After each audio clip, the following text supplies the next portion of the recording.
This is Solve with Nyame. We are about to start with production. The main purpose of this page is we want to help our students so that they can confidently solve WAEC-based questions. We will be looking at the most difficult topics for students. And then if you read Chief Examiner's report and then other colleagues you asked, you have some topics that students find very difficult. And the most especial one is the circle theorem, that's plane geometry 2. So we're going to start with plane geometry 2, and then we'll be going through with questions and then steps that will help you to solve it better. Before we start this, I want to give praises to my elder sister who has made all these things possible. It is because of her that we've started this. So I will say, Steli, thanks to you so much.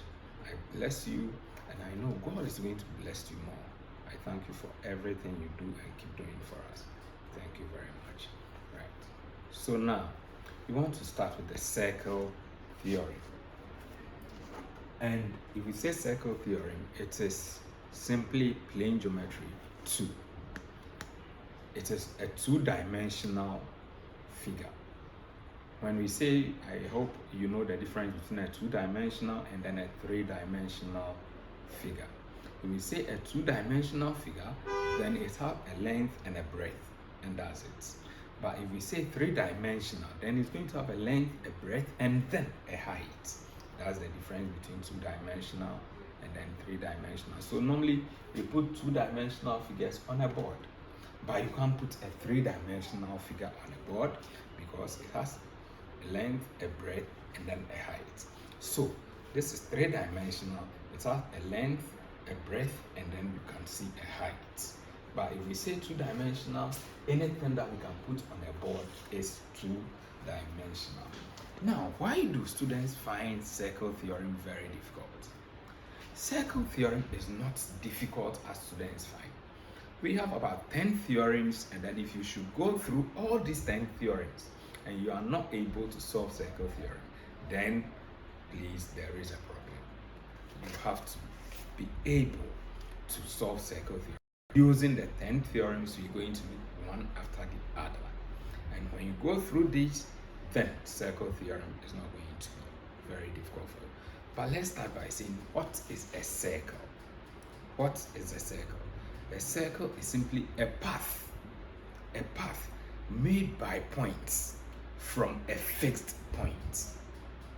If we say a circle, we are looking at a path made by points from a fixed point. Let me make it very simple for everybody to understand. If you tie a goat, goats are normally very stubborn. If you should tie a goat to a tree, the tree is going to be fixed. If normally you tie a goat to a tree, goats being very stubborn, they want to release themselves from the tree. So you see them moving, and then the foot is going to make a circle. You can try this and see if what we're saying is very true. So it is simply a path made by points from a fixed point. Let's use this example and see what we mean by that. So we're going to have a fixed point. This is my fixed point. This is my fixed point. And then this is going to be the goat. So we have the goat here. We have our fixed point, which is the tree here. The tree is going to be here. This goat trying to release itself. And then we're going to see this is going to happen. Because it's trying to release itself, it is going to form a circle like that. So the center of the circle is our fixed point. Don't forget all of this. You can have so many points. So many points.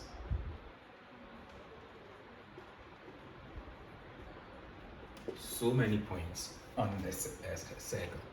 This is the fixed point, and these are several points from the fixed point. So the fixed point and then the path is going to give us what we normally call, and I know you all know the name, this is going to be our radius. this is what we call a circle. We have so many properties of a circle, and then for that we're not going to do it now, because this lesson purposely we are now using it for the Form 3s, those who are going to write the exam very soon.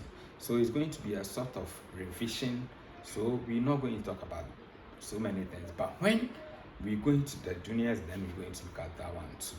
But for now, we want to think specifically about the Form 3s who are going to write their exam very soon. So we have a circle, and then I've already said that we have 10 different theorems when it comes to the circle theorem. We want to look at the first one. If we draw a line from one end of a circle, we all know this is the circumference of the circle, that's the path around the circle. If we join a point from one end of the circle to the other end,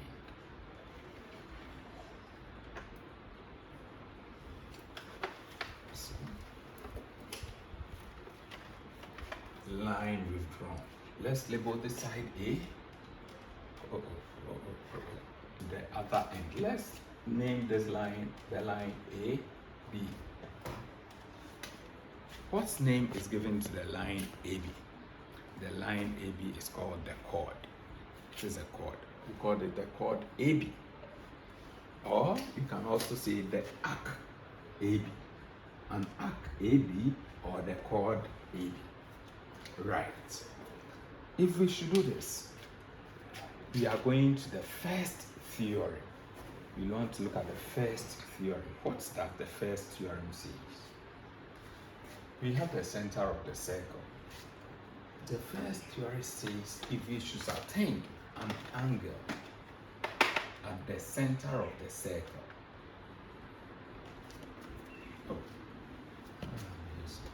angle, that is the theorem number 1.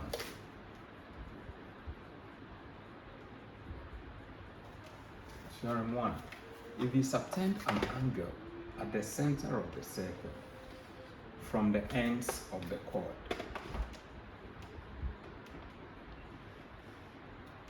and then from the same A and B, we subtend another angle at the circumference of the circle.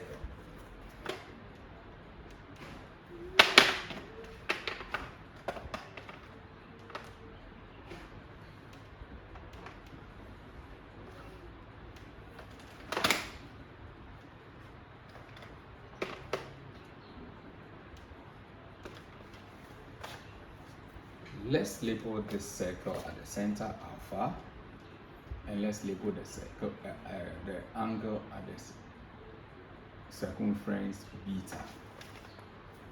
Theorem number 1 says that the angle subtended at the center of a circle, the angle subtended at the center of the circle is twice the angle subtended at the circumference of the circle. So this tells us that angle alpha is going to be 2 times what? Angle beta. What are we simply saying? This is telling us that, for instance, if we say that angle alpha is going to be 60 degrees, then what will be angle beta? Then angle beta is going to be going to be 30 degrees. Why are we saying that? Because the angle subtended at the center of the circle is 2 times the angle subtended at the circumference of the circle by the same chord. By the same chord, and then don't forget we have a minor segment here, and then this is our major segment. So the angles are both subtended in the major segment at the center and then at the circumference. And the angle subtended at the circumference is going to be 2 times the angle subtended at the center is 2 times the angle subtended at the circumference. Now, when we want to do this, sometimes you can do cutouts. You can do cutout, draw your circle and then try it out. Do a cutout and then you put it there, you realize that it is going to be 2 times the angle at the circumference. That is the first theorem we are learning. Right. So, as we've talked about the first theorem. What does theorem 1 say? Theorem 1 says that the angle subtended by the same chord at the center is twice the angle subtended by the same chord at the circumference. Let's look at the first example. The example first one says, in the diagram, O is the center of the circle PQRS. So this is PQRS. And angle PQR, where is angle PQR? Angle PQR. As is this angle.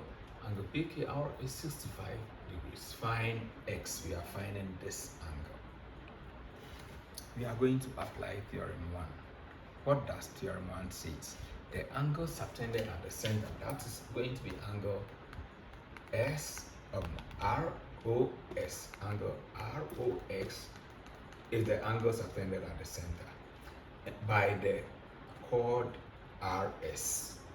Now we realize that the same chord RS subtends Jesus. This is the diagram for our first example. Now, this is the first hint you are going to take. Now, Y is not going to tell you where the chord is, so it's up to you to locate the chord. Where are we going to find the chord? We can get a chord from P to R. A chord from P to R. If you are able to bring in this your chord, that's so clear. Let's make it clearer. Right. If you are now able to see that your chord RP subtends the angle at the center, and then the same chord subtends the angle at the circumference, you have solved part of your question. If you are able to do that, you solve part of the question. So here, Y is not going to tell you the chord is here, but you have to locate it yourself. After locating it, you realize that this is subtending an angle at the center, and that angle is supposed to be twice the angle subtended at the circumference. So you ask yourself, what is twice 65? So you can find that 2 times 65 degrees is going to give us what? Which I know you know, 130 degrees. This tells us that this angle here, is going to be 130 degrees. Then you ask yourself, what is the sum of angles subtended at the sum